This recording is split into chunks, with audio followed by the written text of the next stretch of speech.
Gentlemen, thank you very much for taking the time to spend with us.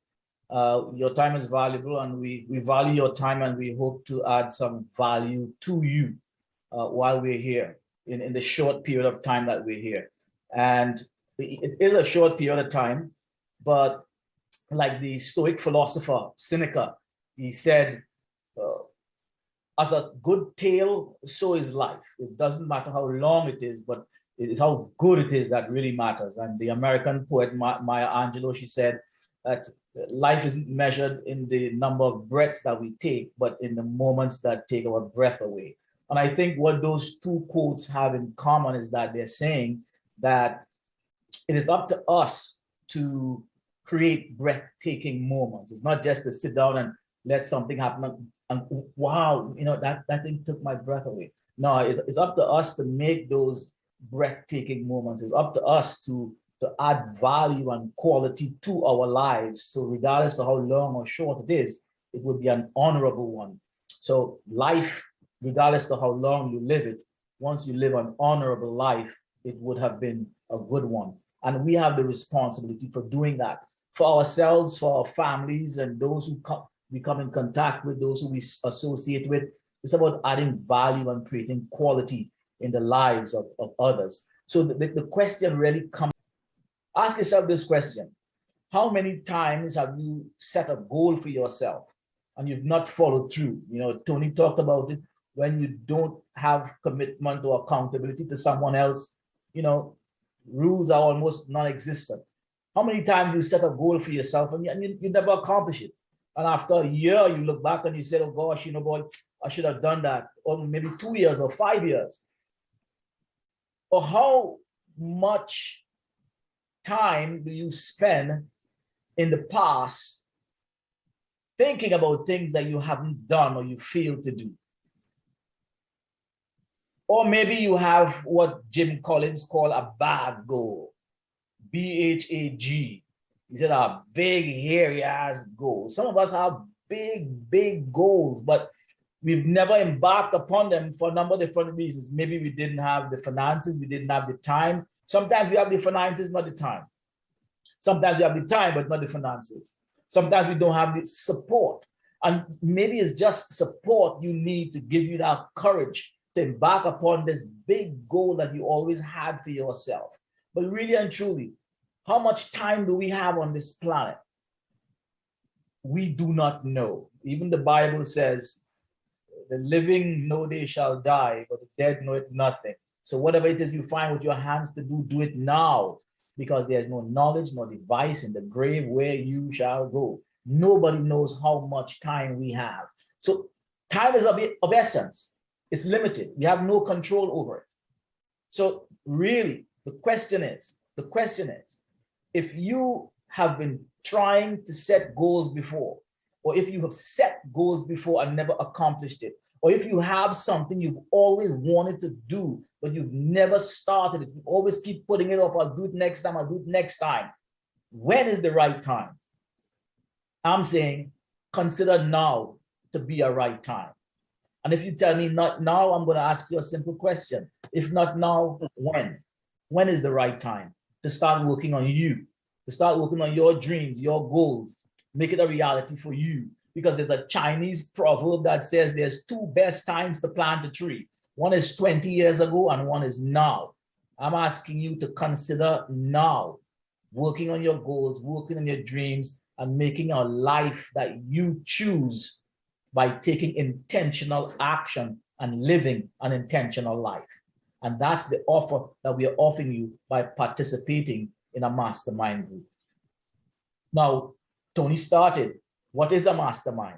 And he shared the concept of the mastermind, which really and truly is where Napoleon Hill said, where two or more minds come together, they can't help but to create the presence of a third invisible mind that creates ideas and thoughts above and beyond which any one mind could have produced. That is the concept of the mastermind.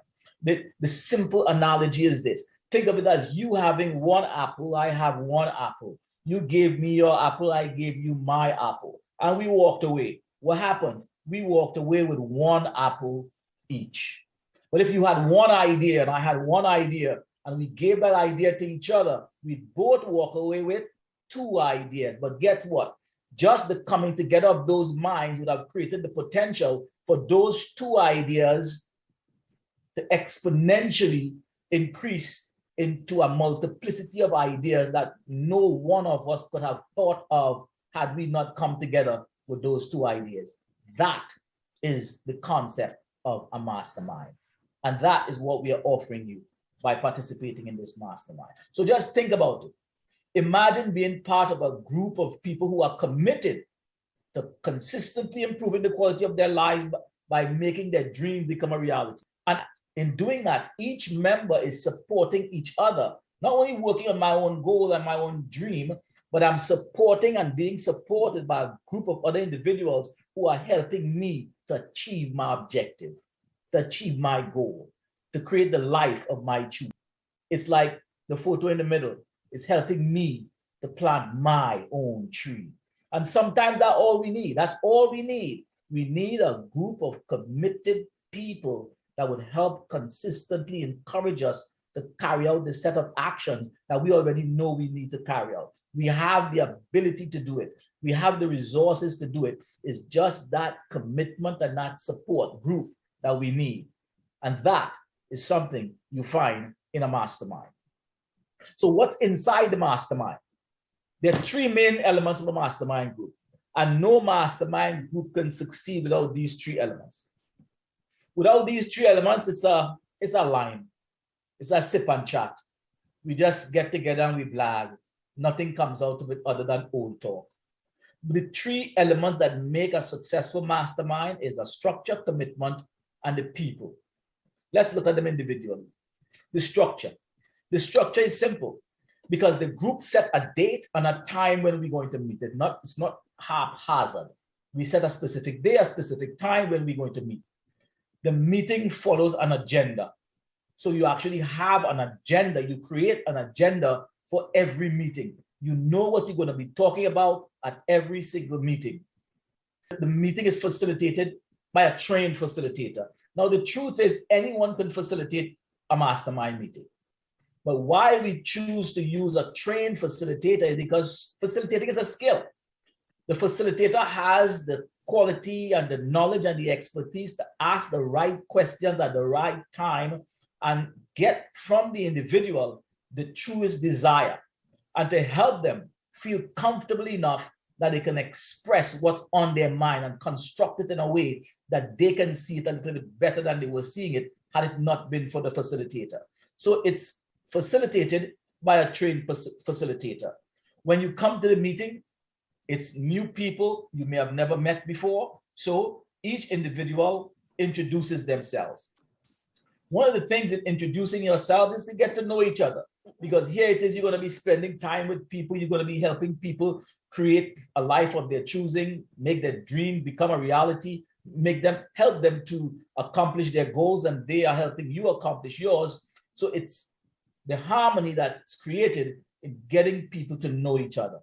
When people introduce themselves, they also talk about what they bring to the table, some of their experiences, some of their exposure, some of their past. Just as Tony and I and Carol introduced ourselves and gave a little background, you do the same thing when you begin the meeting. The first meeting is normally the longest because you have to give time for people to introduce themselves.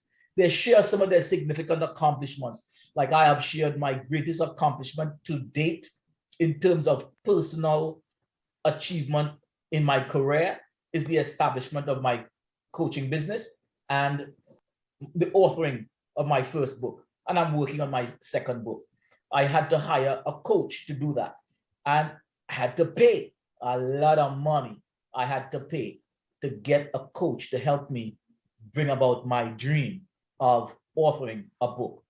So people talk about their significant goals, some of the things that they've accomplished, and they share what type of skills and resources they bring to the table as well. Now, if we are saying that each member of the group is going to be helping each other, it's good to know what background the persons in the group have and what are some of the type of resources and assistance they may be able to bring to the table. An important thing when you get to a mastermind group is really, honestly, being desirous of helping those members of the group with the resources that you have at your availability. So people share their resources, what I can bring to the table. People also say what type of help they might need and what help looks like. The membership guide, the members guide. But it's a guide that you have that helps you to gain a more comprehensive understanding of the processes than I am explaining to you now. It goes into a lot more detail. There's a hot seat. The hot seat is where every individual as a part of that group gets a chance to sit on the hot seat. And the hot seat is simply saying, this is where you say to people what goal you have on the table. What is it you want to accomplish? What is it you want to achieve? And what have you been working on? And what have been giving you challenges? What are the obstacles? What are the roadblocks? And here is where members of the group get a good understanding of what you are trying to achieve. And here it is, they may be able to tell you, well, as Tony said, some hard love. Maybe you're going about it wrong, you know. Maybe you're starting from the end when you should start from the beginning, you know. Or maybe you're starting at the middle. Tony talked about being smart about our goals. Maybe that goal isn't so smart, you know. Are you really sure you could achieve that? Is this a pie in the sky? And help the person to really think about what it is they're trying to do, whether they're actually setting themselves up for failure, or if this is something I can really accomplish with the help of this group that I'm now being a part of. Members of the group say, yeah, I see what you're saying, and this is how I can assist you. And sometimes the assistance might just be in helping someone structure their thoughts together, so they might be in a better place to systematically identify the things that are necessary to accomplish their goals. That's where the hot seat is. And that's the most exciting part of a mastermind meeting. But within that, people make commitments to help each other. And the idea is that you maintain and you honor those commitments. That's where confidentiality comes in. Confidentiality, confidentiality, confidentiality. The people you meet in a mastermind, they have their lives outside of the group, and they've done things, and they might be committing to sharing things with you to help you on your journey. It is important that you never, ever, ever, ever, ever, on any circumstances, reveal what's taking place in the group to any other person other than if the person themselves give you the permission to reveal something. The second rule or the second element is commitment. If you're not committed to spending at least 6 months in a mastermind, don't join. If you're not committed to attending your meetings regularly, don't join. The idea is to have at least 2 meetings per month and at least a commitment for 6 months. Why? Because most goals that you want to accomplish is going to take time. Carol said, if you are going to achieve something at a different level, it's going to require a different you. And it's going to take some time to bring out the new you. So goals take time. And if people are not committed to the process, forget it. If they're not committed to each other, forget it. If you can't commit to coming to a meeting and everyone else is showing up, you erode the value of the mastermind.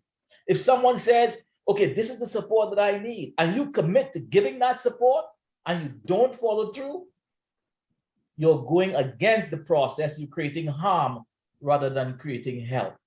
So the most important thing, everyone comes to a meeting with a committed mindset. The mastermind group works best when members are committed to accomplishing their personal goals and even possibly a group goal. That is one of the most valuable elements of the mastermind, commitment. The third element is people and people harmony. Harmony is the key. When Napoleon Hill said, where 2 or more minds come together, he didn't leave it like that. He said, when 2 or minds come together in harmony.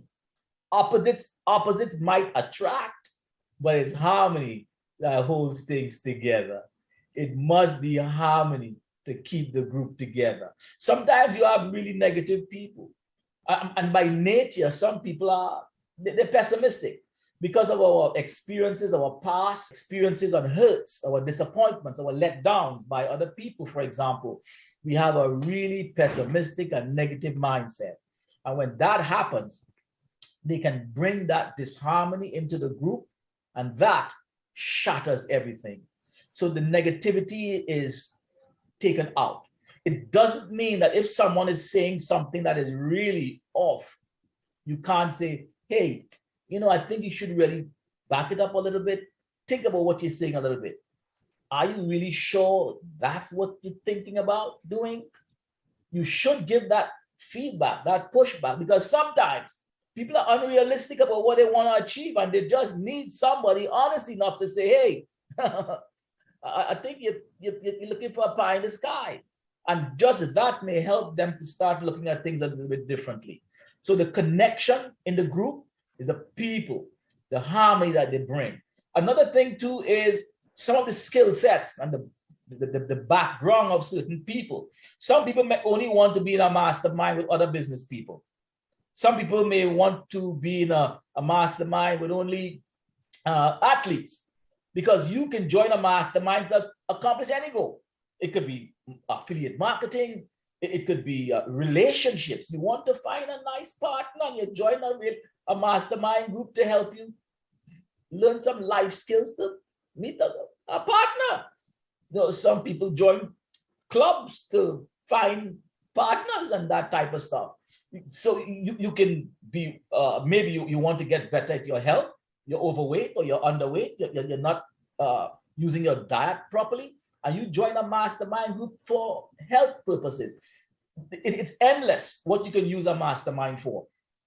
But the key is the people and what they bring, the commitment that they give to each other in helping each other achieve their goals and objectives. So it's important that members care about each other, members respect each other, and members are committed to carrying out the process, and their commitment that they offer to others, they commit to doing that. So every meeting we try to start off with a positive, because a lot of times, again, negativity starts. I didn't do this, I couldn't do this, I can't do that. It's always good to start on a positive note. Share your accomplishments. As you're going along, you share how you are progressing in your goal accomplishment. And if you're getting challenges, what are those challenges? What are the roadblocks, and what type of assistance you need?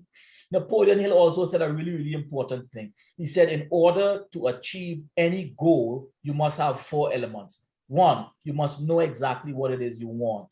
2, you must take action. 3, you must monitor what you're doing. And if you're not achieving your objectives, 4, be prepared to change something. That's what the meeting creates. So my question to you is, 2022, are you prepared to change something? Is there something that you want to accomplish that you've not been able to accomplish? Is there something that you've always wanted to do that you just haven't started because you haven't had people to hold you committed? Or maybe the goal that you want is not a smart one.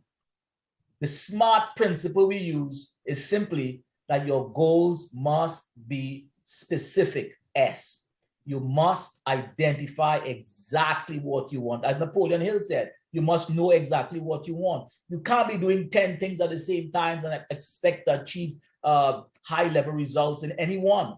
The more things you take on is the less you would accomplish, because activity does not equal accomplishment. People think if I do a lot of things, I'm busy. At the end of the day, I am so tired doing nothing. Select your goal. One goal. Be smart. Be specific.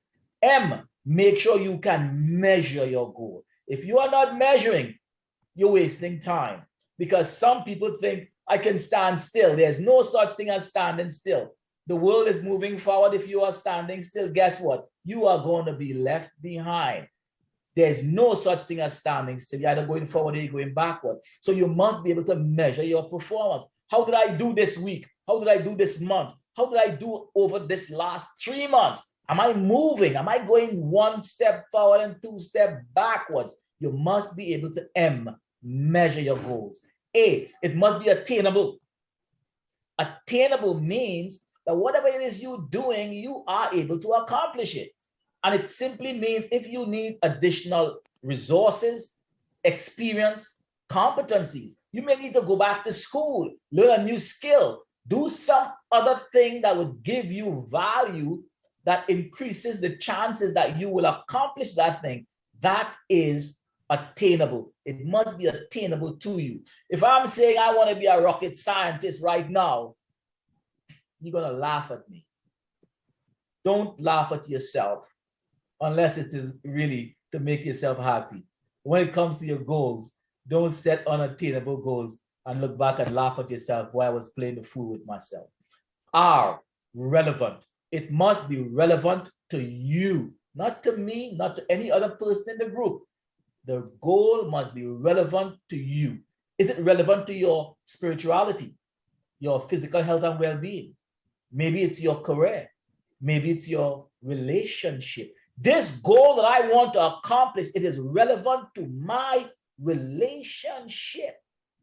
That's why I'm embarking upon this journey. That's why I'm learning new skills. That's why I'm learning new competencies to be successful in my relationship or my business, whatever it is. But it must be relevant to you. And it must be time bound. You must set timelines for yourself.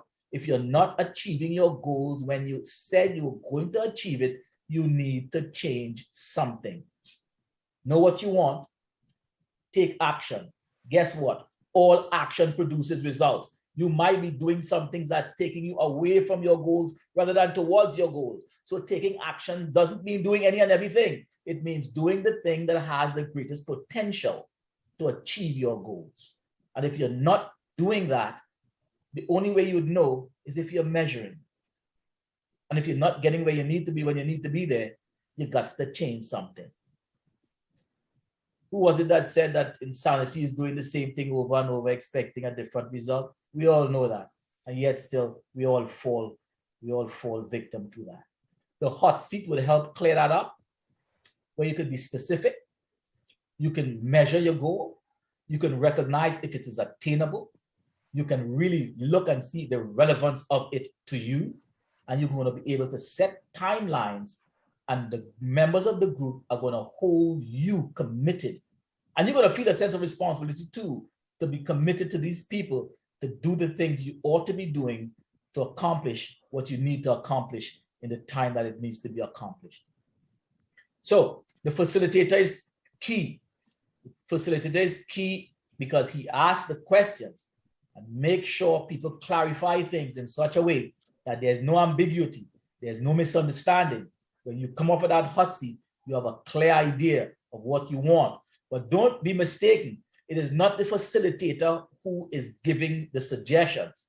The facilitator is just facilitating the meeting. It is the members of the group that is giving the information, the support, the feedback, and making commitment to help each other grow in a positive way. Whatever you wanted, whatever you didn't do and still have to do, don't put it off for tomorrow. Don't put it off for tomorrow. Today is the only day that we are sure of. Start living today. I heard a quote recently. It said, consider yourself as being dead. Now, take what is left of your life and live it properly.